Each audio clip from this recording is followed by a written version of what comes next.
Esteve... 10 minutos, senador Eduardo Girão. Muito obrigado. Paz e bem, senhor presidente, senhoras senadoras, senhores senadores, assessores dessa casa, funcionários, brasileiras e brasileiros que nos acompanham pelo trabalho incansável da TV Senado, Rádio Senado e Agência Senado. Quero agradecer à senadora Damares, me deu a oportunidade de falar aqui nesse momento. Eu procurarei ser breve, dentro do tempo, senadora e meu querido irmão Marcos Rogério, que também aqui está no plenário. Eu não posso deixar de falar no momento que a gente vê tantas pessoas passando necessidade, ralando para levar o seu sustento para casa, desesperançada com a caçada à liberdade de expressão, a ditadura que a gente tem no Brasil hoje, não tem outra palavra, censura, um alinhamento do governo Lula com o STF. Eu não posso deixar de falar sobre o governo perdulário do PT. Eu não tenho como deixar de falar, porque o exemplo tem que vir de cima.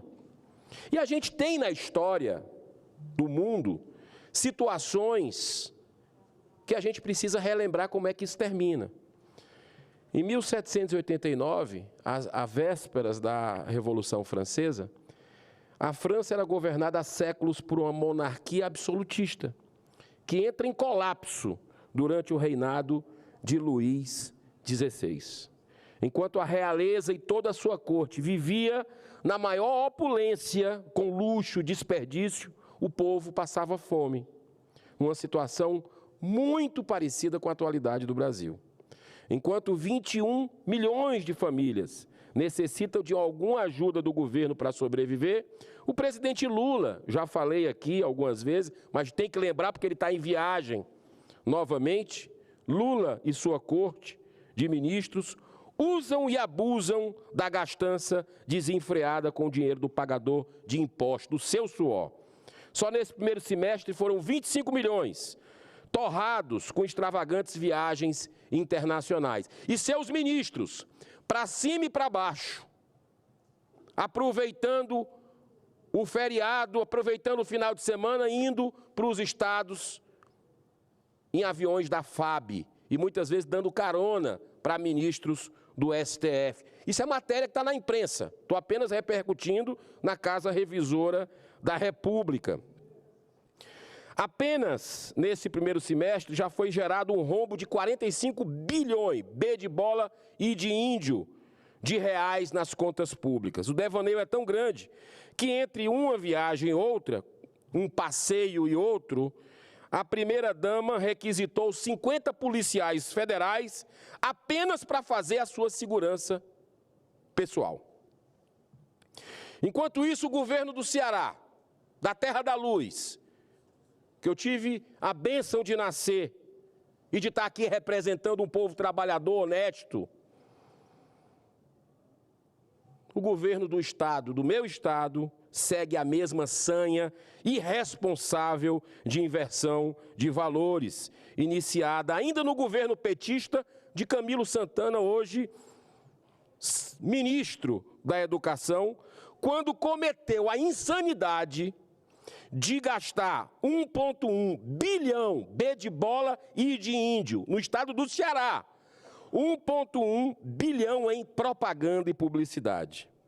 Mas agora, somente de janeiro para cá, os cearenses pagaram mais de 10 milhões de reais com jatinhos e helicópteros para a comodidade dos novos gestores. Estado rico é outra coisa, né, senadora Damares? Eu não vou nem falar do aquário, um aquário sem peixe, que só tem um esqueleto lá, que é uma vergonha internacional do nosso Estado, que gastou 300 milhões de reais do nosso povo e parou, processo em cima de processo, está lá sendo questionado. Não vai terminar. Dinheiro jogado fora. Por gestão ruim. Gestão ruim.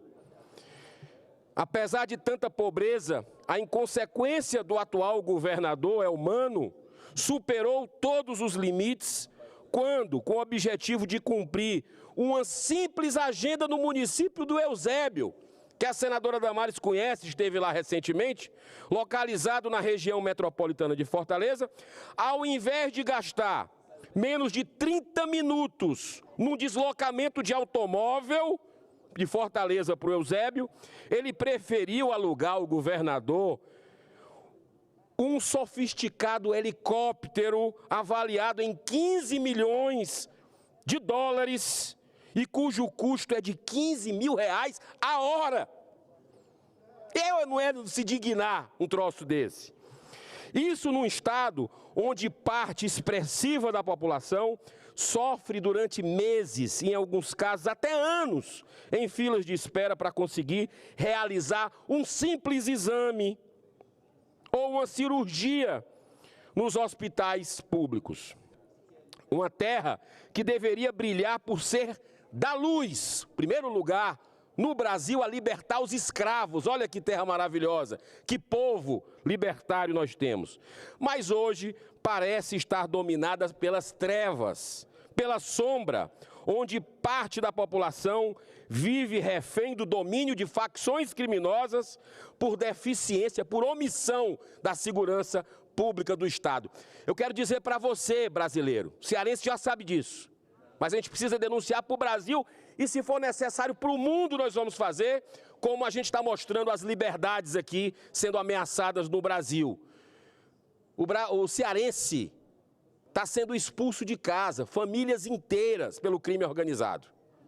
O trabalhador tem que pedir autorização para entrar em certos bairros à luz do dia, porque um estado paralelo se formou. Essa é a verdade. Mas a farra continua, senhoras senadoras, senhores senadores. E você que está nos ouvindo, outros 10 milhões de reais são gastos todos os meses, apenas com propaganda, já nesse governo, também petista. Uma verdadeira indecência,